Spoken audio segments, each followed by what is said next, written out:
While His Holiness is making introductions, I'll introduce myself. I'm Laurel Porter from KGW News Channel 8, and I'm pleased to be your MC for today. I'm also the host of our current affairs show, Straight Talk. We had an enlightening interfaith event this morning called Spirituality and the Environment with His Holiness, the Dalai Lama, and regional religious leaders. And if you were there this morning, I think you enjoyed it. I know His Holiness said he enjoyed it. It was an amazing morning. We also want to welcome the people who are watching us online as we live stream. I'm wearing a katya, which is a traditional Buddhist scarf of welcome that His Holiness gave me at the earlier session, and I'm honored to be wearing it. Thank you, His Holiness, for being here.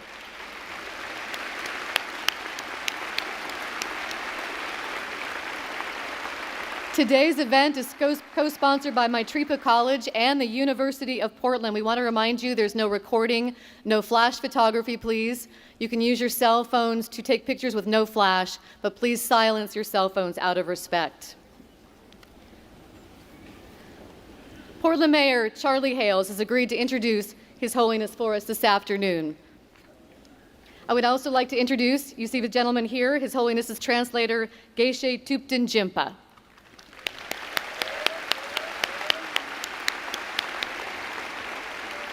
Let me tell you a little bit about our mayor of Portland. Mayor Hales earned his degree in political theory from an honors program at the University of Virginia. He initially ran for Portland City Council in 1992. His message was straightforward. Portland is about to grow, and how we grow is very important.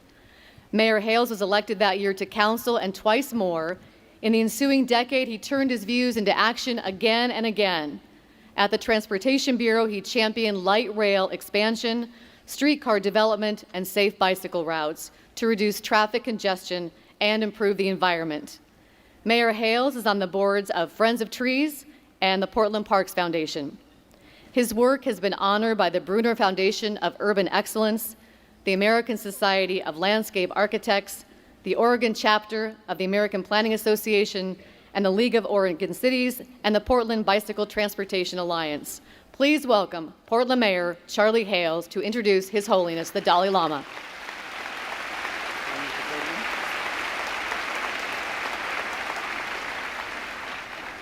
Thank you, Laurel, and good afternoon, everyone. On behalf of the City of Portland, I want to thank His Holiness, the Dalai Lama, for blessing us with his presence here in our city.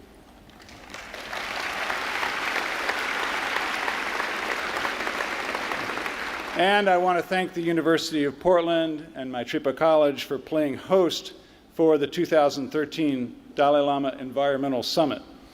I can't think of a better place to host a summit on the environment than right here in our City of Roses.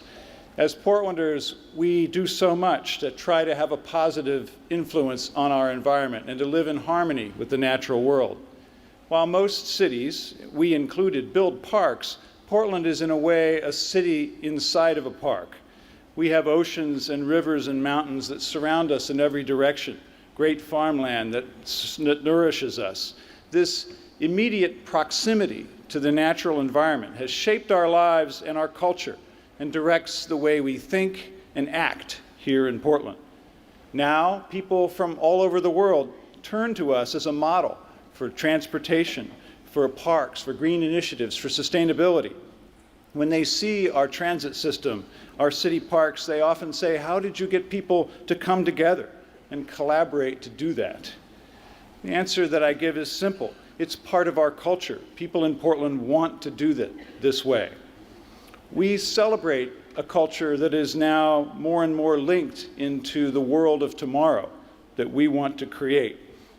We see this work not only in making our physical surroundings greener and cleaner and more beautiful, but also in how we treat one another. We try to model that same stewardship. So here in Portland, we take our value of environmental stewardship, and yes, we turn it into laws, and yes, we turn it into public works, but most importantly, we turn it into a state of mind. And that's why His Holiness's message and discussion with us as citizens of the world and citizens of this place is so important. Ladies and gentlemen, it is with great honor that I stand before you today as the mayor of this beautiful global city of ours. Please join me in welcoming His Holiness, the Dalai Lama. Thank you.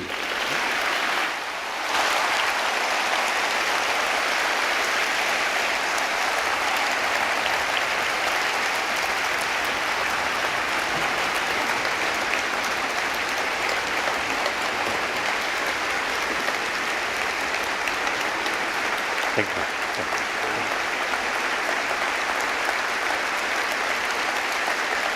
잘해.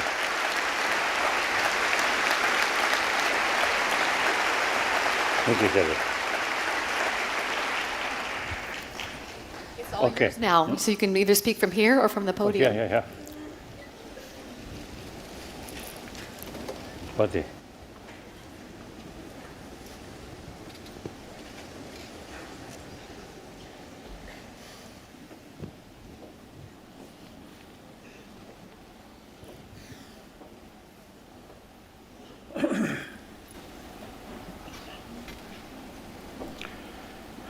Dear brothers and sisters,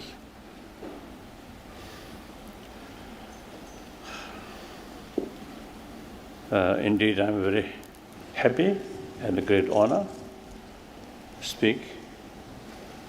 I think variety of people, different dress.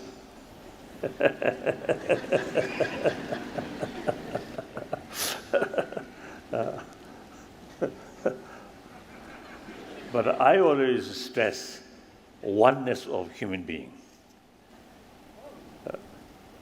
I feel that is something very, very important. Look,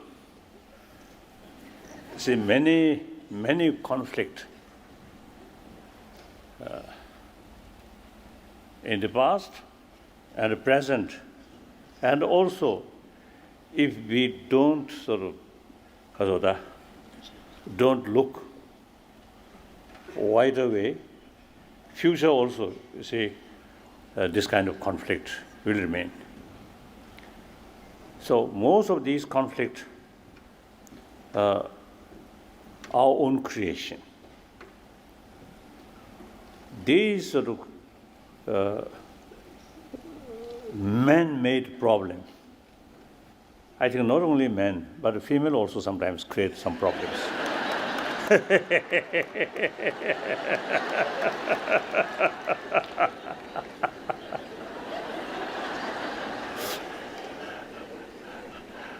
I think anyway, I think these violent action more related with male. Compassion, affection, care. I think biologically, female, they care more, isn't it? So I think it is, not wrong, say, man-made problem, I think.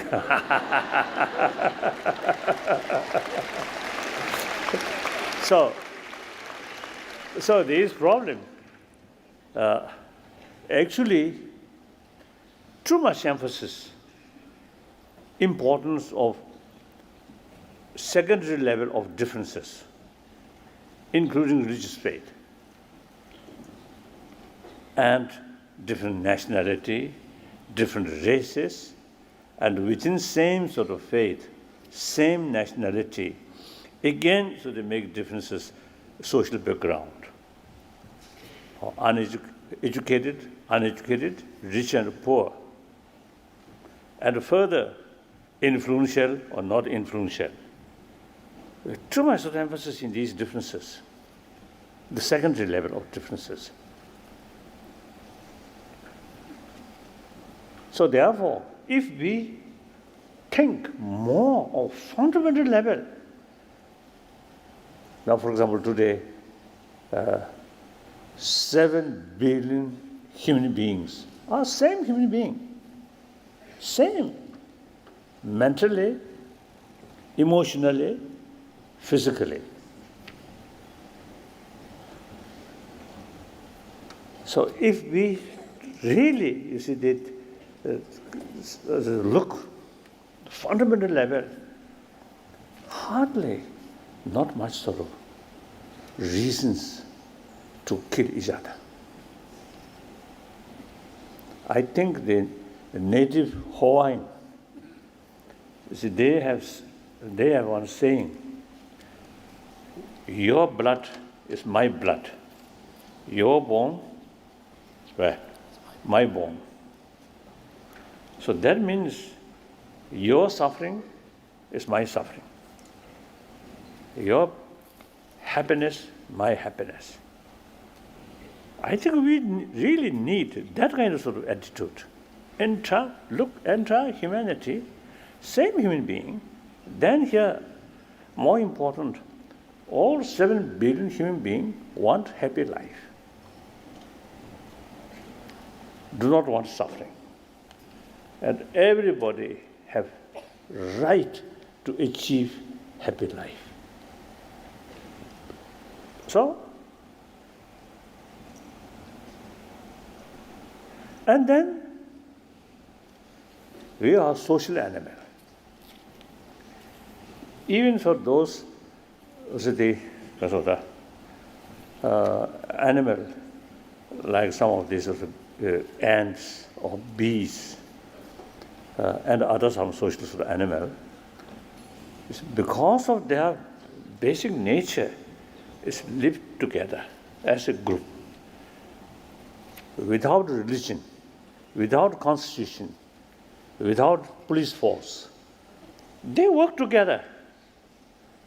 Very strong sense of community. It is necessary for their survival. So basically, we also social animal.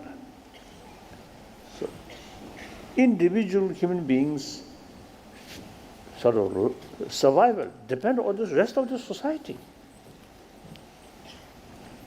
So in such sort of nature sort of creation,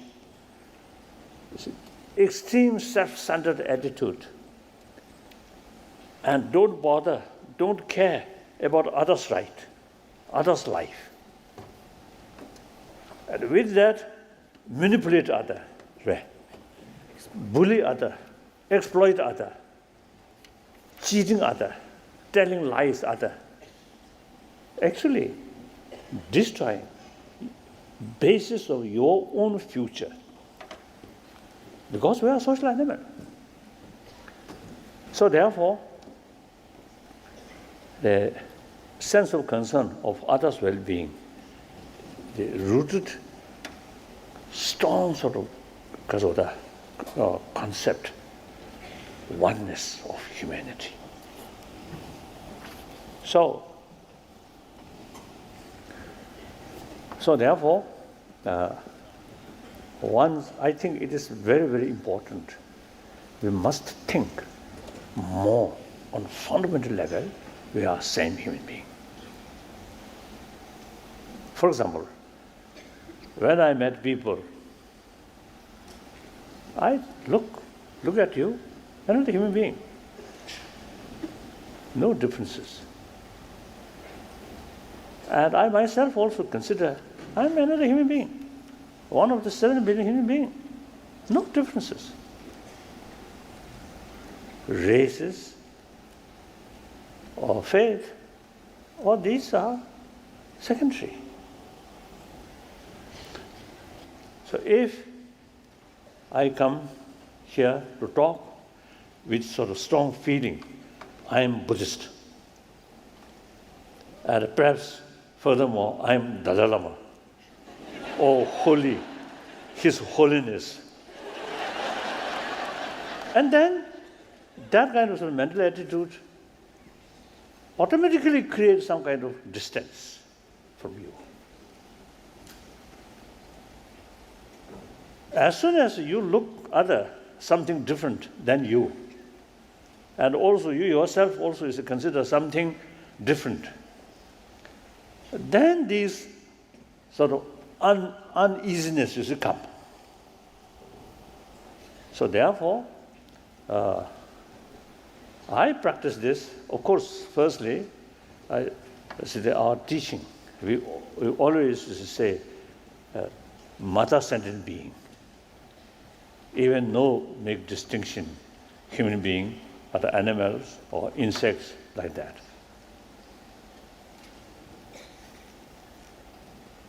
Eventually, if we receive some visitor from another galaxies come, look, same human being.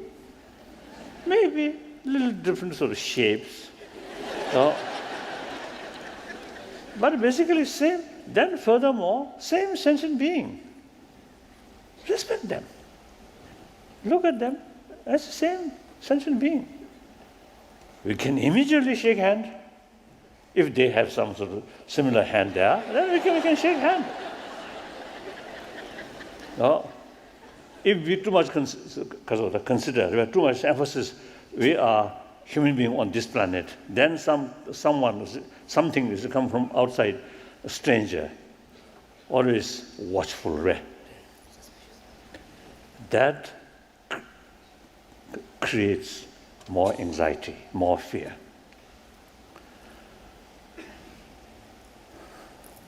So since my sort of childhood, I always see mixing with people, and especially those, including sweepers.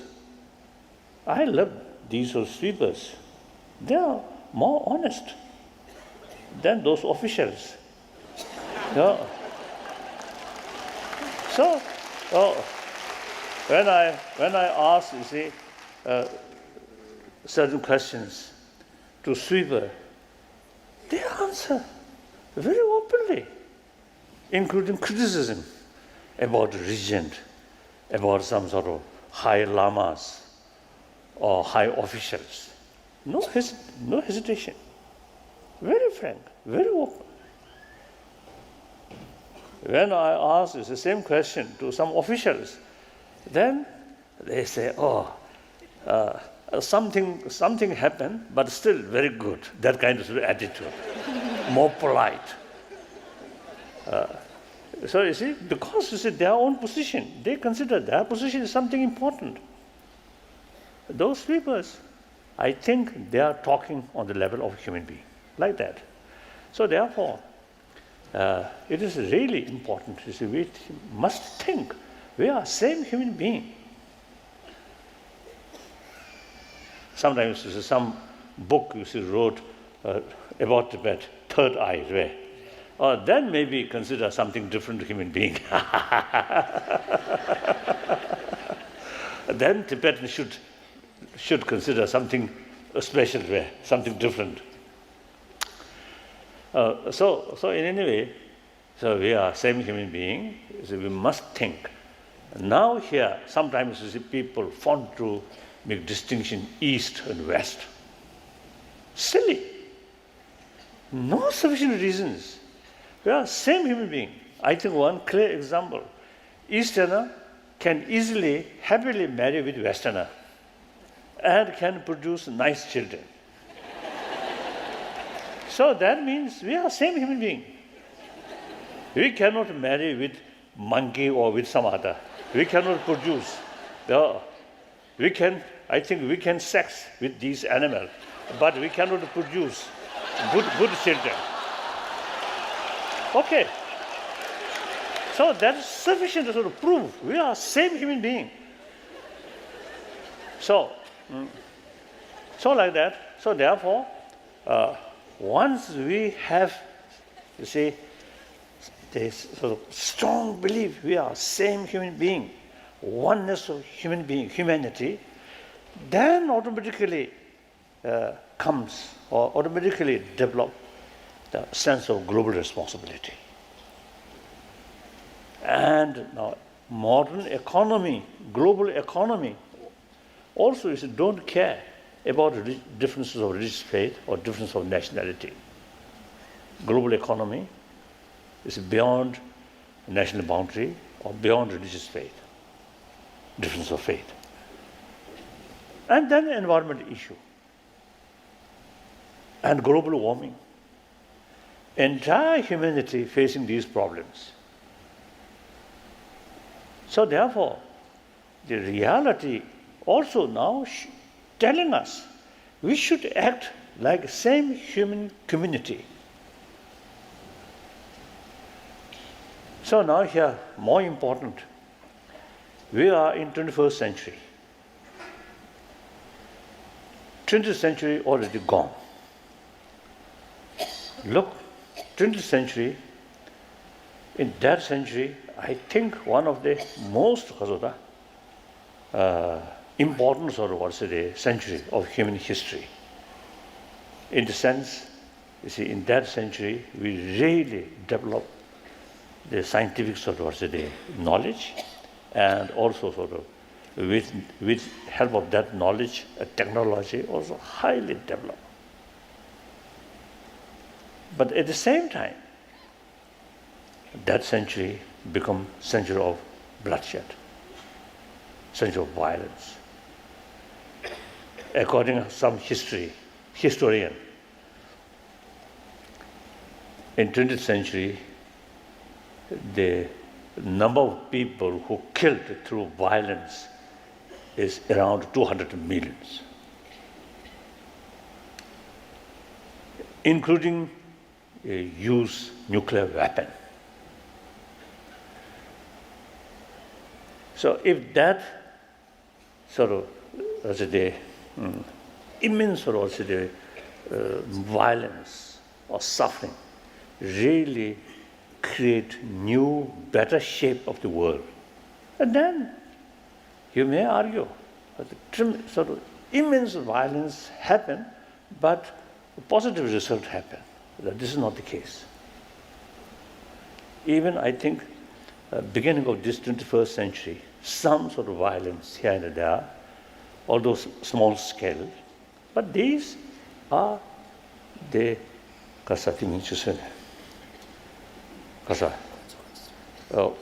consequences or symptom of the past negligence or past mistake. More violence, you see, more negative reactions. Violence can control body, not mind.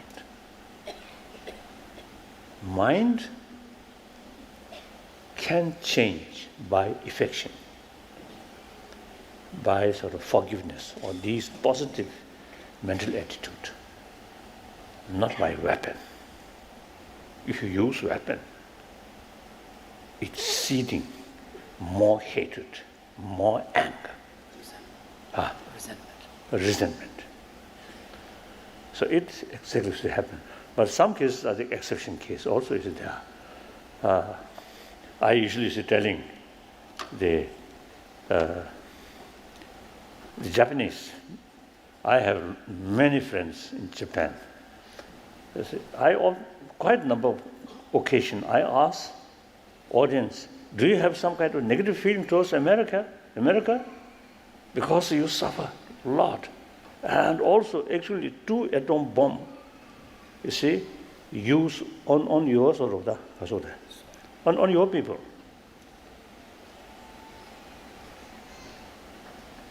They say no negative feeling. As well as German people, during war, a lot of suffering, but no negative feeling. When Obama, as a candidate, visit Berlin, I think around 200,000 German people, you see, showing, welcoming him like that. So in many cases I ask Germans, you see, no negative feeling. Then also I almost consider as my tutor one German physicist, quantum physicist, von Weizsäcker, the elder brother of former then West German was the president. Here is a little bit strange story, a funny story. I often used to telling people, I consider him my tutor about quantum physics. So when he when I sort of get lesson from him about quantum physics, seems I understand something. After that lesson finished, nothing left here. So that means wonderful student, hopeless student. So in any way, you see, one Vesika, you see, because that kind of sort of contact, so eventually we become very close friend. Once he told me when he was young, as a young German, every German eye, French is their enemy. Similarly, in French eye, German is their enemy. Then he said, nowadays, that kind of attitude completely gone. So human mind can change. If the positive circumstances, positive sort of environment happen, then these negative things can change. So now, the 20th century, since is becoming century of bloodshed, century of violence, failed to bring new world, happy world. So therefore, now we must look, we must sort of think. This 21st century should be century of peace. Peace does not mean no longer any problem. No. Problem will remain. I think basically, so long we human beings with this sophisticated brain and different visions, different sort of ambitions, these are source of problem. So problem will remain.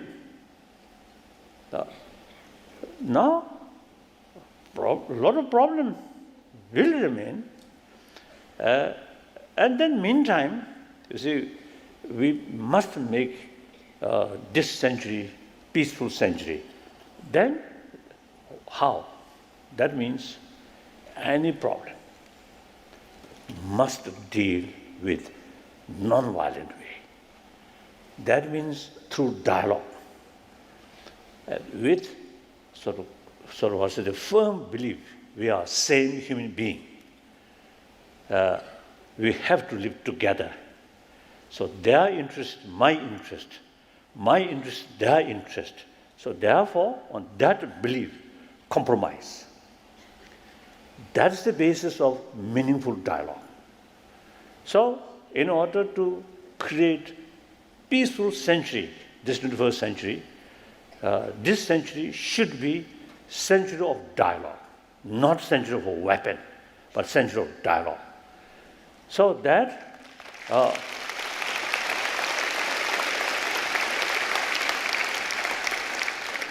so we must cultivate from kindergarten up to university level. The only way solving problem is through dialogue. Even within family, parents some difficulties or difficulties among brothers, sisters.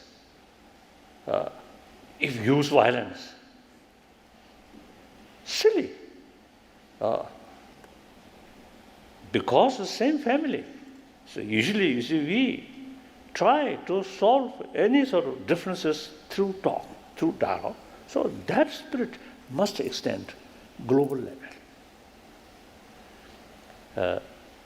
So sometimes I telling the people, if you see we teach from childhood, whenever some problems, some conflict, some differences come, must deal that problem through dialogue. So the children already sort of that idea is to become familiar. So the children, when they return their home, if some other brothers or sisters or parent, some quarrel there, then the student or the child who learn these things and become sort of that kind of concept, become part of their life, then should tell their parent, this is wrong. Differences must solve through dialogue, through talk. That we can do. I think education is so sort of effective. So from childhood, we must educate. The dialogue or non-violent method is the only method to solve any problem, family level or national level or global level. That's one thing. Now again, in order to develop that kind of determination, that kind of willpower, as I mentioned earlier, you see, we must cultivate oneness of human being and some kind of sort of reaction, the understanding about oneness of humanity, then the reaction is sense of care of others' well-being, automatically come. Once you have the genuine sense of concern of others' well-being, then there is no room killing, stealing, bully, or abuse, or sexual abuse, these things, because you respect them, because you really have strong feeling, their well-being. Person who have that kind of sort of mental attitude, how can harm other people? So the key factor for non-violence is respect other, sense of concern of their well-being. These things are not necessarily related with religious faith. You see, the affection of others is a biological factor.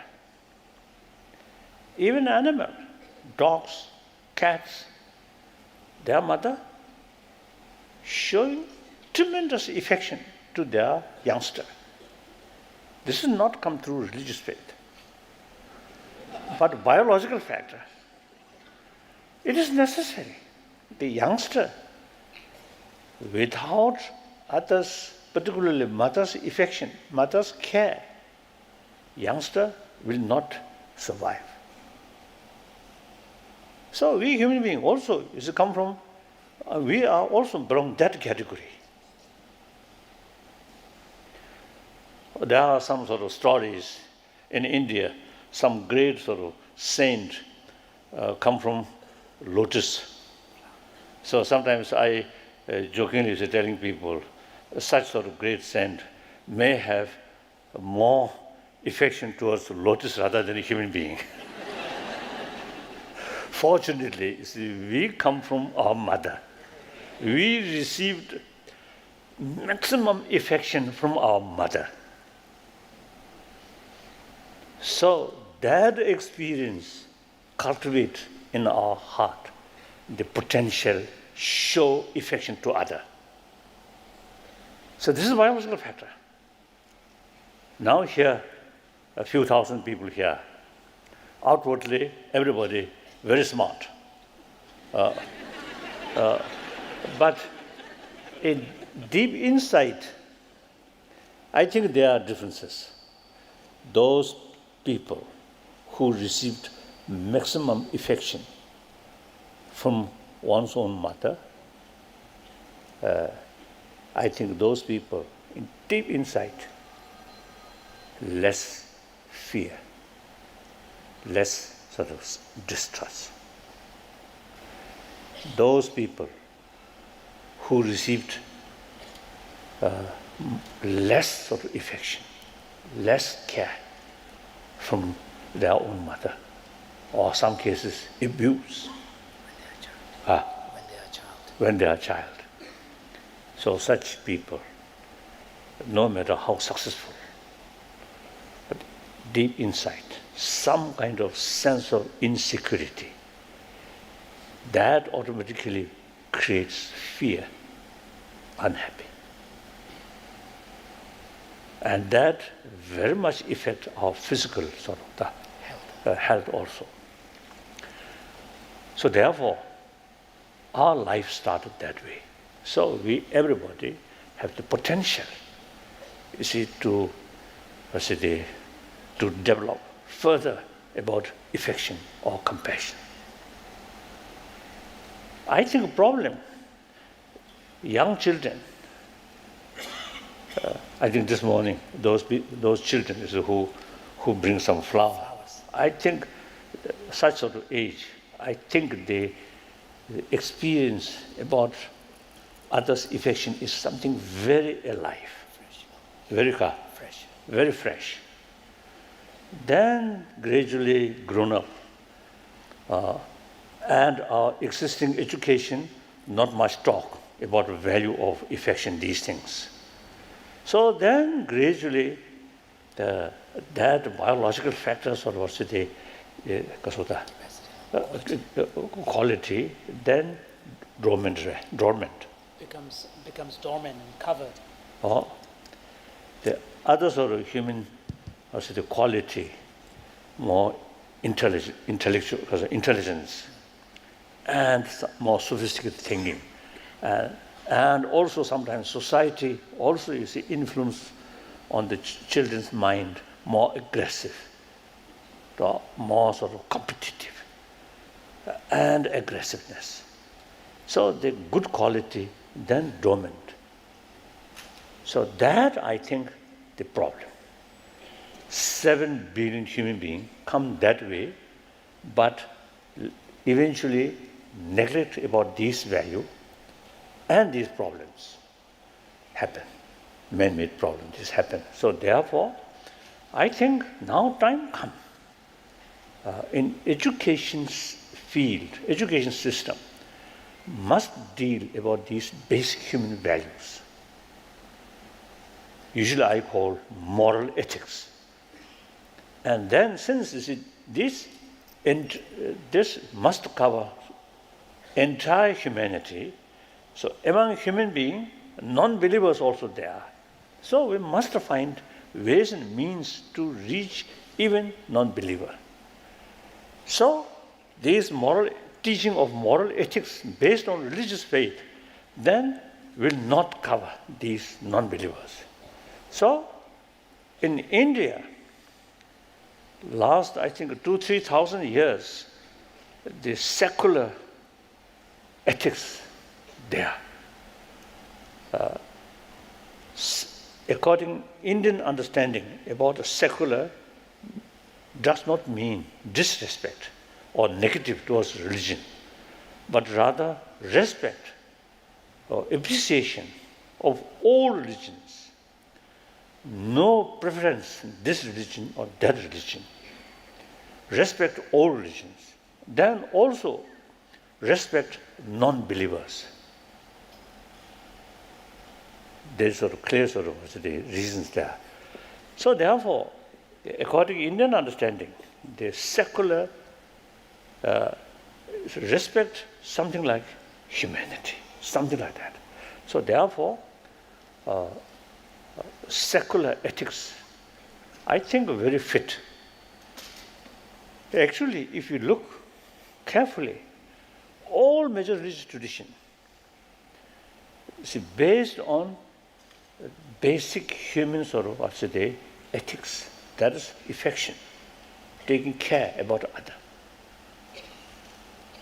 Therefore, when negative aggressive sort of emotions was developed, then particular sort of teaching of forgiveness, tolerance, these things happen. These things come. So therefore, it is quite obvious, all major religious tradition is based on secular ethics, which come from our birth, like that. So therefore, the secular ethics, since last few years, as a result of serious discussion with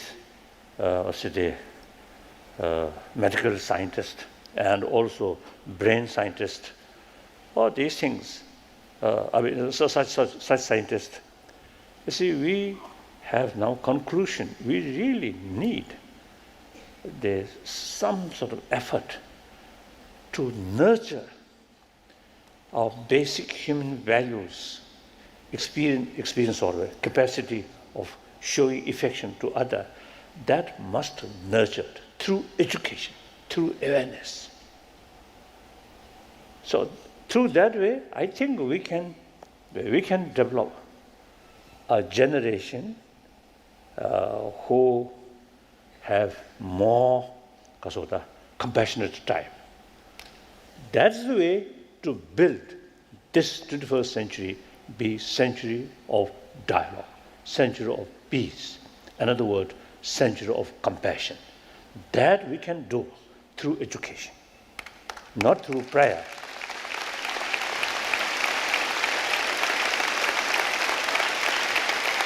So that the fundamental sort of the point of the sense of global responsibility. Mind is actually mind.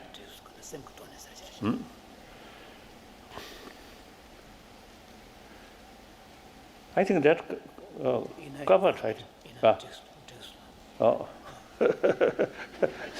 So, you see, sometimes my talk and the subject which mentioned in the program sometimes not go together.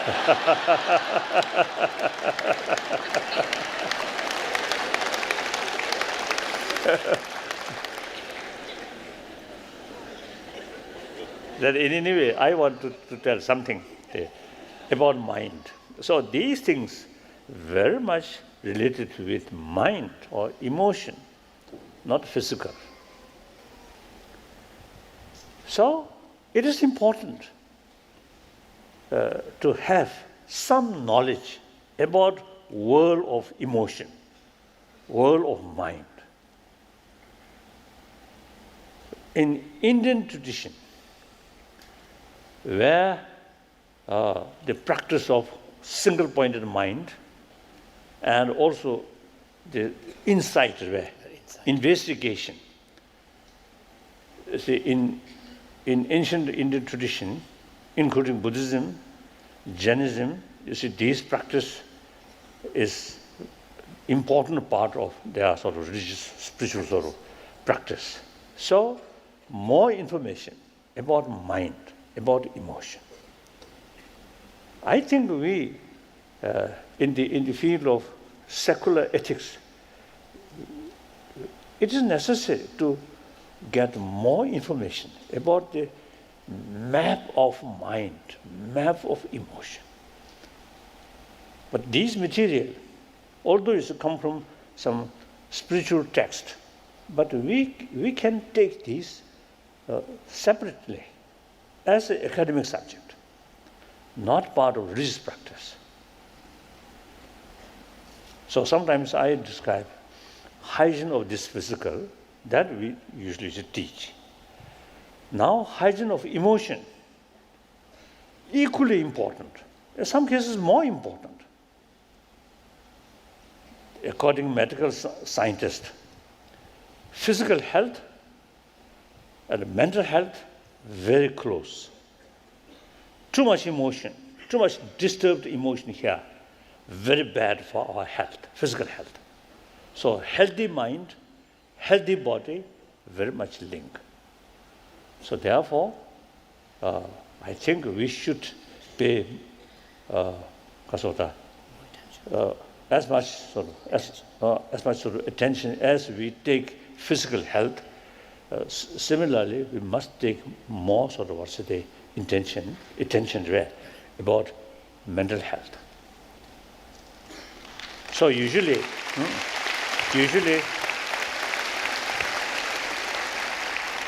when the physical problem there, and then we immediately, sort of our reaction is immediately ask doctor, physician, and take some medicines. When mental problems happen, then we usually is relying on alcohol or tranquilizer, or then drugs. So that's wrong. And some sort of problem in mental level We must deal problem mental level through mentor's own training, not relying on external means. So therefore, I think, irrespective whether believer or non-believer, I think really worthwhile some knowledge about world of mind. Right? That I think very, very important. That I think in modern education, I think should include as an academic subject, as a subject of hygiene of emotion. That I think possible.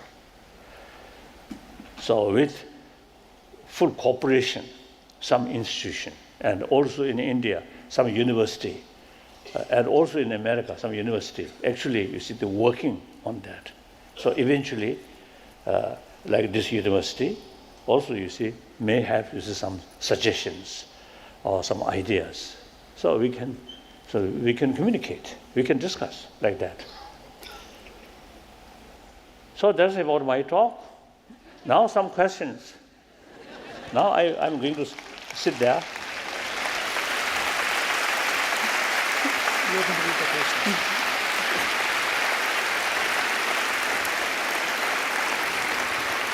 Thank you, His Holiness, for that incredible talk. We loved it all, whether it was in the program or not. We loved everything. We're so fortunate to have had you with us today and have this time with you. We have 4 special students from the University of Portland, chosen for their leadership and accomplishments, who have prepared a question for His Holiness. So if our students would come forward. The 4 students from the University of Portland are Adriana Alexis, Jordan Matson, Charity Taylor, and Jessica Morales, and they will ask questions of His Holiness. These young students are passionate about making the world a better place, and they've already spent countless hours working in the community to bring about change. First up, Adriana Alexis is a 2013 University of Portland graduate in organizational communications, among many roles at UP. She was a campus volunteer coordinator, vice president of Black Student Union, a tutor at Roosevelt High School, and a representative on the State of Oregon Student Advisory Board. Will you please ask your question of His Holiness? Here comes the microphone.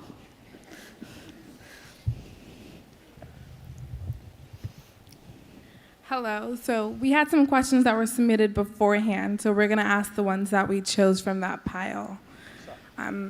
I want to make a difference and make the world a better place, but I also don't want to spend all of my time worrying about what might happen in the future.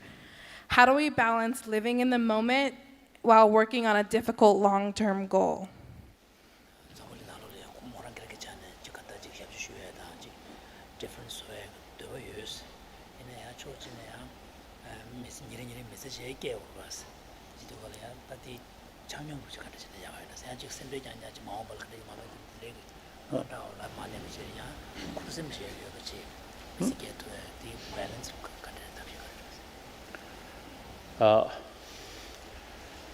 See, change worldwide, initiative must come from individual.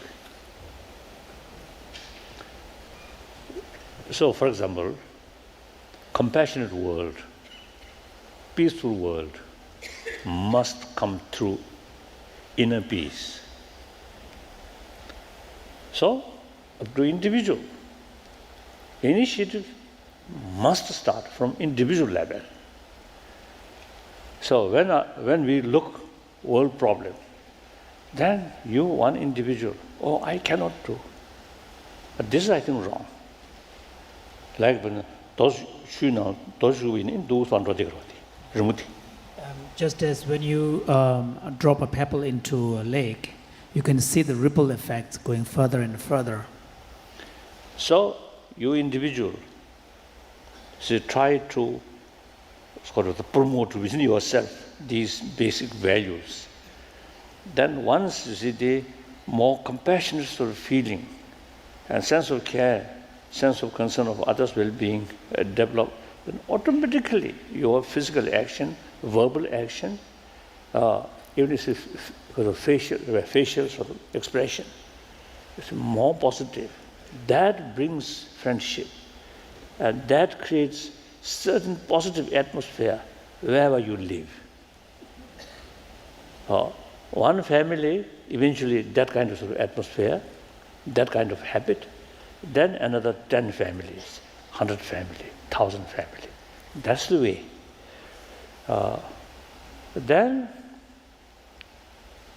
once you see the positive motivation here, sense of concern of others' well-being, there, every your action related with that. Even business, making money, but with that motivation, from your, the profit, use more others' well-being.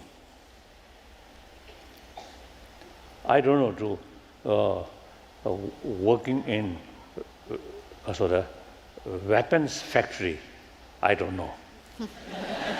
That's I don't know. So eventually, the world, once we truly develop new method solving conflict through dialogue, once you see that, spread, then no use military forces. Then we can think seriously, demilitarize the world. And then I think it is quite pity, very brilliant scientists, you see, use their brilliant brain for how to kill human being. It's sad. No matter how high salary, but actually work is, you see, use their wonderful brain for destruction. Sad. So that also I think we should consider very seriously, step by step, how to reduce military expenses.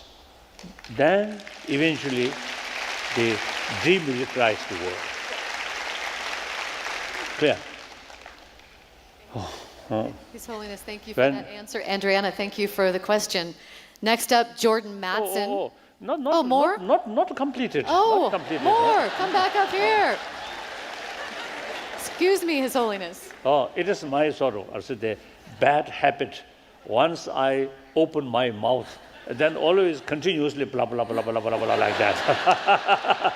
So you see, with sincere, compassionate motivation, then every your action, activities for salary, for earning, can be positive, clear. If negative motivation here, too much self-centered attitude, even preaching, teaching, also become destructive, clear. So if positive motivation develop here, then carry all your activities carried by that kind of motivation, then every your action become non-violence, become constructive. So, you see the practice or serving, you see the promotion of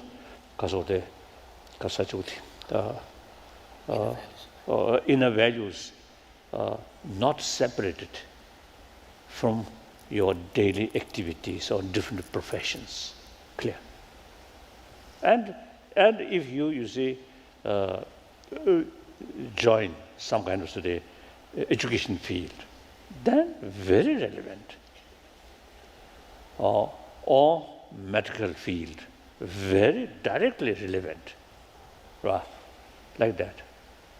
So, now finished my answer. Now next question. Thank you, His Holiness. Thank you for the question. Our next student is Jordan Matson, a senior social work major. Hi. All right, so the question is, after the recent bombing in Boston, I'm curious about ways we can work to stop hatred that is motivated by religion. How do you attempt to have the interfaith dialogue with people who have no interest in it at all?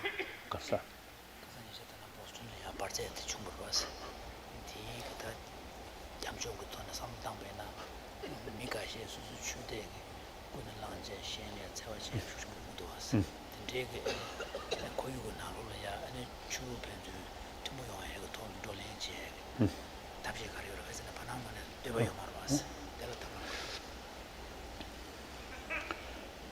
This morning's session, you are there or not? Oh, then you already heard these things. So, as I mentioned earlier, one, you see, like you see French, German, and during war, Japanese and American, and German and American, it's a very, very negative sort of anger. With that moment, the mind sort of fully controlled by anger, hatred, then desire to kill your enemy as much as possible. So use atom bomb like that. But that mind, temporary, always changing, through awareness, through education, through personal contact. So at that moment, say, you see, so much sort of hatred each other, then you see, cannot imagine eventually become something 100% changed or different. Unthinkable. But time passes and makes some, not necessarily effort, but new environment, new reality comes, will go. On top of that, effort. As far as religion is concerned, this morning we already discussed this kind of sort of meeting. And then media also have important role. So must show this sort of same potential of all these different traditions. And then some mischievous people always happen. I think out of 7 billion, at least few hundred mischievous people always there. We cannot control. Whether God created or not, mischievous people always there. So it's sometimes I sort of telling people our sort of vision, the world, demilitarized the world. But at the same time, some mischievous people are always there, so some kind of mobile, small, efficient forces is, I think, necessary in order to deal with handful mischievous people sort of behavior, action. I think, like, this is some of these sort of recent sort of, say, including September 11th event. And even within Muslim country like Pakistan, you see some terrorists, you see there. So these, we have to sort of work. We have to work, because I think just have another, tirelessly, because of closer understanding, reconciliation, forgiveness, then can change. So this moment, the other fully sort of, develop their negative emotion, then difficult to reach out. But with patience, constant effort will change. This is my view. Good, thank you. Next question. Thank you so much. Thank you, His Holiness, for that answer. Charity Taylor is a 2013 University of Portland graduate in political science. She's been a member of the President's Advisory Committee on Sustainability, a resident assistant, and was president of the mock trial team, which this year sent 2 teams to nationals for the first time in school history. Charity, what is your question for His Holiness? A lot of news and research about the state of the environment is very depressing. How do we maintain hope? How do we try to ease the suffering climate change will bring to numerous communities around the world?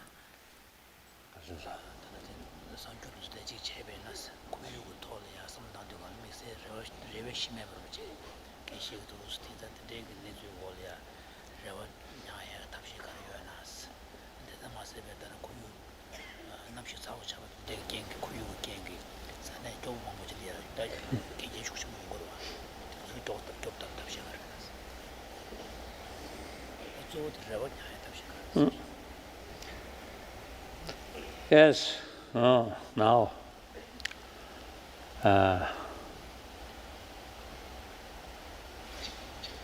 I think this morning also I mentioned the population rapidly increasing, particularly in those areas the economically little weak, poor, the birth rate quite sort of high. Better sort of also economically better sort of society because of less birth rate. Yeah. And anyway, and then nature disaster, I think, frankly speaking, I think will increase because of changing the whole sort of the galaxy's movement like that. And then each individual sort of the planet is also, you see, there I think because of the position is changing. These are beyond our control. Then, but basically, I think as far as I think our own sort of created problem is concerned, early part of 20th century, in the later part of 20th century, I think a big change. Early part, I think different nations, citizens, when the nation declared war, every citizen, without slightest question, joined proudly war effort. That kind of, sort of attitude changed the later part of 20th century. Like during Vietnam War, many Americans expressed their sort of disagreement through demonstration of these things. Then Iraq crisis about to happen. From Australia up to the United States, I think millions of people come out. So I'm against war, violence. So that's, I think, clear sign humanity, generally speaking, really fed up about violence and really keen peace or non-violence. And then also environment issue. My own life, in early part of my life, no knowledge, no sort of, because of no awareness. Then later, through awareness, then gradually, I fully committed about environment issue. Even you see later part of 20th century, even political party, new political party, their main concern is ecology. So Green Party also say happen. Originally, that's the idea. But later, I don't know, some Green Party become like a normal party like that. So in any way, and then important is, I think, after Second World War, during Cold War, you see both sides, Warsaw Pact, NATO, you see really, you see prepare, you see some big conflict out of fear. That after Berlin Wall disappeared, that eventually disappeared. Not by force, but by popular movement, very clear. Then I think within 20th century, the new political sort of concept, totalitarian system, after Bolshevik revolution, that kind of sort of system within the same century changed. This not by force, but by popular movement. Very clear. Then another thing, in the past, science and spirituality is something to separate. Now, later part of 20th century, the scientific research highly developed. Then they gradually, you see, developed the concept mind and relation to nature, relation to reality. Mind and reality, something very, very close. So in scientific field, now they sort of not exclude about mind, importance of mind. Now scientific field itself, because there are sort of knowledge about brain activities, they automatically now develop some sort of the curiosity about the emotion and relation, mind, brain, like that. Previously, you see, some hardliner scientists, they simply dismiss existence of mind, emotion. But that now some kind of bridge now developing. So these are, I think, big change within same century. Now this 21st century is follower, continuation of the later part of 20th century. I think, and then again, I think the many occasions when I refer modern education system need some kind of sort of effort dealing with moral ethics. When I give you these points mentioned, in India or Europe or America and many places, audience really responds very, very strongly. So these are indication, our sort of concept now becoming more widened and more realistic, more deeper. So this is the sign of hope. Clear. So, and sometimes you see, some people you see have the sort of the impression now we human being basic nature is something negative. So the future of humanity is doomed. That's wrong. Basic human nature, as I mentioned earlier there, we come from our mother with tremendous sort of affection from our mother. So basically, we are more compassionate in nature, and therefore automatically our basic nature is more gentleness. And obviously, now newspaper or media, if some murder things happen, then immediately report. Actually, thousands of children, thousands of older people receiving affection, serving from out of affection, not report. Why? Basic nature, you see, affection, taking care, take for granted, killing, something unusual. So therefore, basic human nature is more gentleness, more compassionate.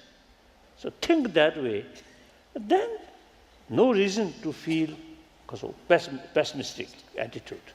There is solid ground, be optimistic. I believe that, and accordingly, I think in spite of many difficulties, I survived.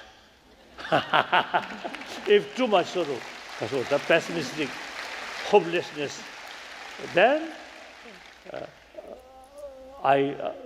certainly I lost my sleep, I will lose digestion, then I think more wrinkles, more wrinkles.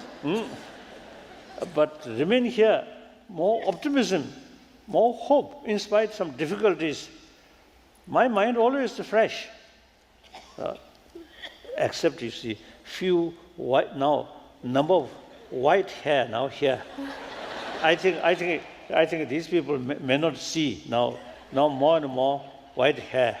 There's one way sign of age, but one way sign of experience, sign of wisdom.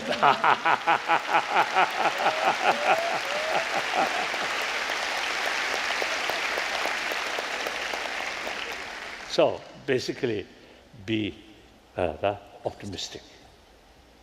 Pessimistic attitude is the real source of failure. Good? Finished.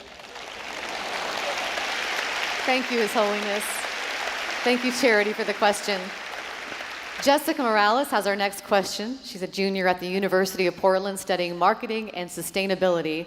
She's held several leadership roles on campus, both in her dorm and with the campus programming board. Jessica, what is your question for His Holiness? How can interfaith cooperation and dialogue help people understand our collective responsibility to both current and future generations, especially to take action to preserve and restore the environment?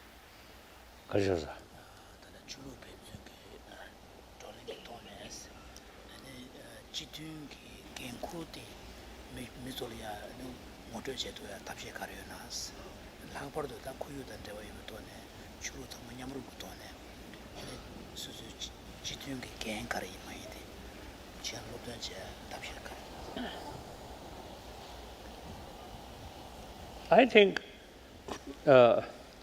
I have no sort of practical sort of ideas or suggestions. No, I think like this morning sort of also they are gathering.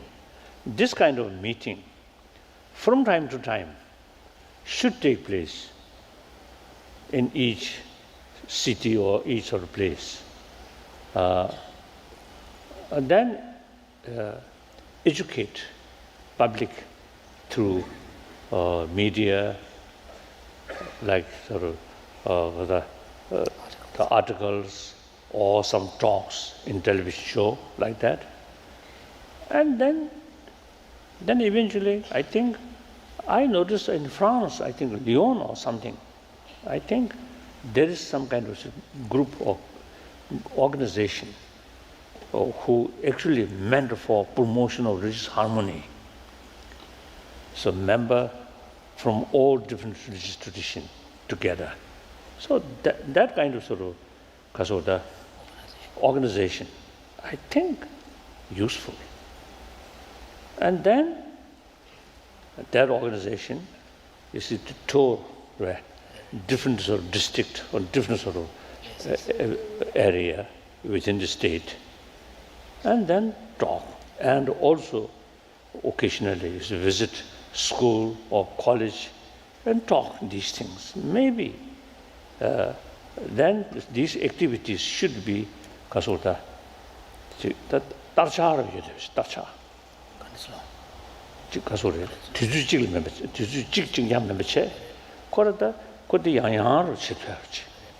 So if we can ensure that the kind of gathering that we saw this morning just doesn't remain, one event, but if we could make them kind of more regular, then it will begin to have effect. So that's my view.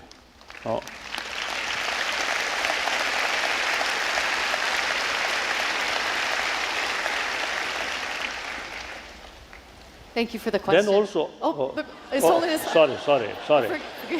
Forgive me. And then also, like I think, got a city level, or district level, or these occasionally organized, you see, people from different sort of religious group, and discuss the current situation, more serious discussion. Then some problem about to happen, then from that sort of group visit and talk. In India, some occasion, I suggested, at least in India, the Hindu, Muslim, Jains, and Buddhist, and usually it's a very good sort of relations. So some group like in Burma, things also happen.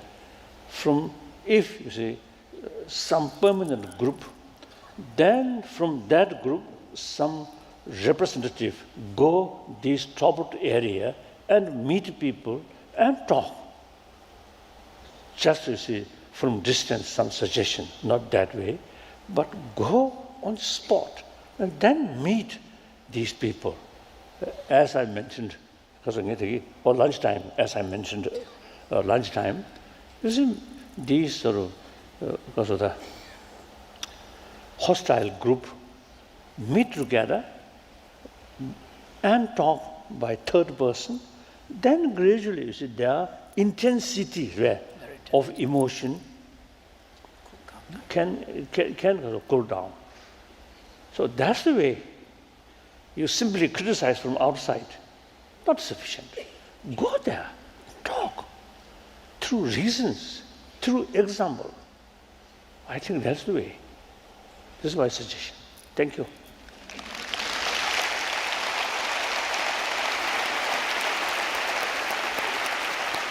Thank you, His Holiness, for answering those questions for us. I'd now like to introduce to you Yongsi Rinpoche to offer his thanks and some concluding remarks today. Yongsi Rinpoche is the president and founder of Maitripa College, the only Buddhist college, Tibetan Buddhist college in the Pacific Northwest, and only a handful in the Western world. Rinpoche trained in the traditional monastic system for over 25 years, and in 1995 graduated with the highest degree of Geshe Larampa from Sarajay Monastery in South India. He then completed his studies at Gyume Tantric College, and in 1998, having the particular wish to benefit Western students of the Buddha Dharma, Rinpoche came to the West to teach and travel extensively throughout the US and Europe. Rinpoche was a resident teacher at Deer Park Buddhist Center in Madison, Wisconsin for 5 years, and currently is also the spiritual director of Gondan Shedrip Ling Buddhist Center in San Juan, Puerto Rico, and spiritual director of Dharma Friendship Foundation in Seattle, Washington. Rinpoche is the author of Practicing the Path, a commentary on the Lamrim Chenmo. Please welcome Yongsi Rinpoche.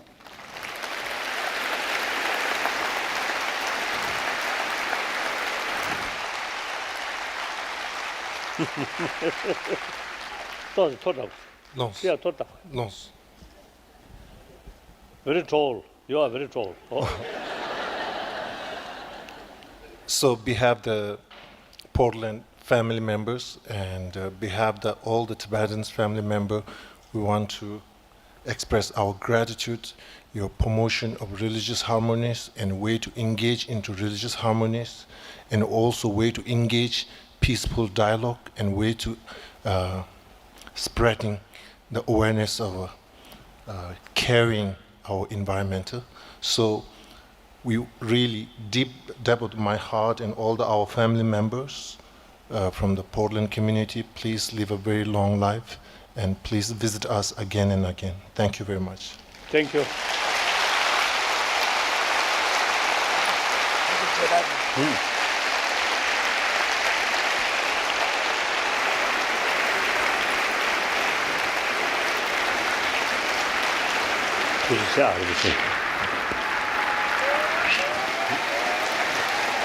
Oh.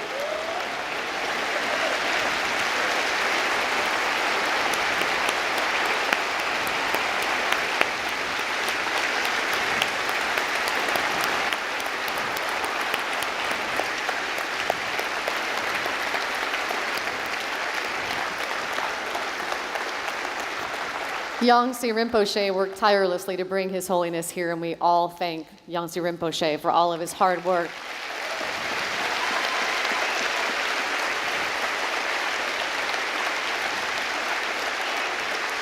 We'd also like to thank Maitripa College for everything they did, all their volunteers to put this together, and the University of Portland. Thank you so much. Okay. And now Thank I'd you. like to introduce Lori Kelly to offer a few words of thanks from the University of Portland to His Holiness. Lori is the Chief Marketing Officer at the university Appreciate it. and says she has the amazing job of promoting UP. Maybe the best marketing gig ever, she says. Please welcome from the University of Portland, Lori Kelly. Good afternoon, everyone.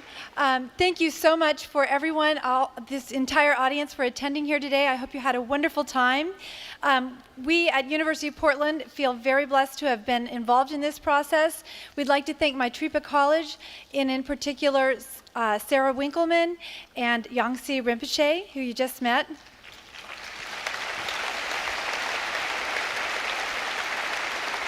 And at the university, these things don't happen easily, so we'd like to thank from the university our very own Bill Reed.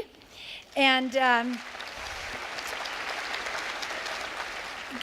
also would love to give a big shout out to Laurel Porter from KGW, who just did a fantastic job this morning and this afternoon. And our panelists this morning as well.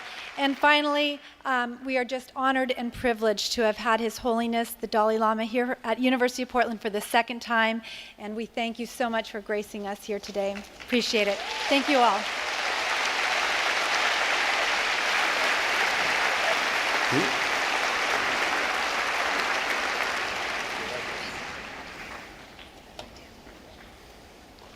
Wow. Oh my goodness, thank you so much.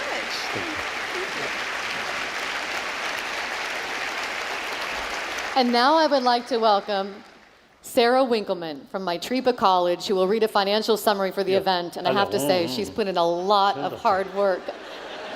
One more. Sarah Winkleman.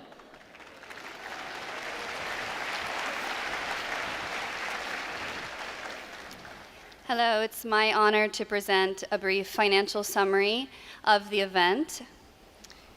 Our total expenses came to $90,462. Our total revenue came to $290,000.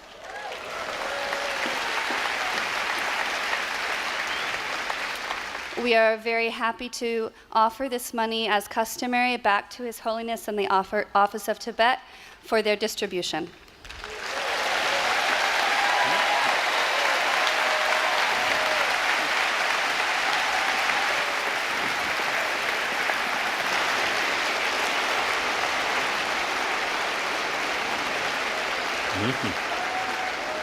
Thank you, thank you. Now finished. I think we're done. Would you like to offer some final words? Yes. No, I was going to let you offer some final words, His Holiness. Karsa. No. No, nothing. Nothing. All right. This incredible day has now come to a close. Join me in giving a final thank you to His Holiness, the Dalai Lama, the spiritual leader of Tibet.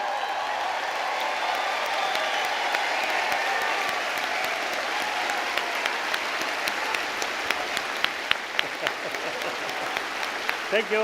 Bye-bye.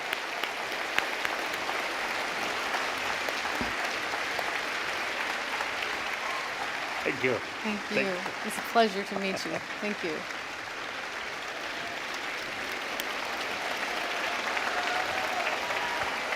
It is our fervent wish that His Holiness enjoys his stay in Portland for the next few days and that he returns in the future to the City of Roses. It has been our honor to have him here. This event was just the first of 4 days of events, and we are so glad that you all came. I'll make some announcements if some of you want to stay to hear some of the other events that are coming up. I'm happy to tell you some. Thank you all for coming. You've been a wonderful audience. It's been our pleasure to host you here.